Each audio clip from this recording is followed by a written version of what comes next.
অধীর চৌধুরীর বক্তব্য, বিস্ফোরক বক্তব্য। এই মুহূর্তে শুরুতেই সেই খবর, তৃণমূলকে ভোট দিলে এসআইআর এ নাম থাকবে, তৃণমূলকে ভোট না দিলে নাম বাদ যাবে। এসআইআর এর নামে তৃণমূল রোজগার করছে, এমনই বিস্ফোরক অভিযোগ করছেন কংগ্রেস নেতা অধীর চৌধুরী। এসআইআর বন্ধ করার জন্য যখন মুখ্যমন্ত্রী চিঠি দিয়েছেন, সেই চিঠিকে কার্যত সমর্থন জানিয়েছে রাজ্যের বামেরা। আর ঠিক সেই সময় দাঁড়িয়ে বিস্ফোরক প্রাক্তন প্রদেশ কংগ্রেস সভাপতি অধীর চৌধুরী এ নিয়ে নির্বাচন কমিশনের দ্বারস্থ হবেন বলেও জানিয়েছেন অধীর রঞ্জন চৌধুরী।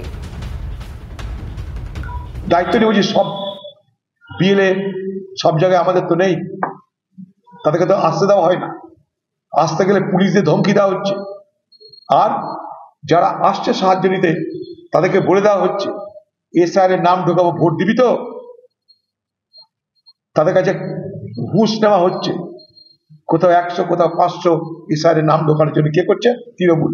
নতুন ব্যবসা পেতে দিয়েছে এসআইআর এর নামে, এসআইআর এর নামে বাংলায় নতুন ব্যবসা পেতে দিয়েছে তৃণমূলের লোকেরা।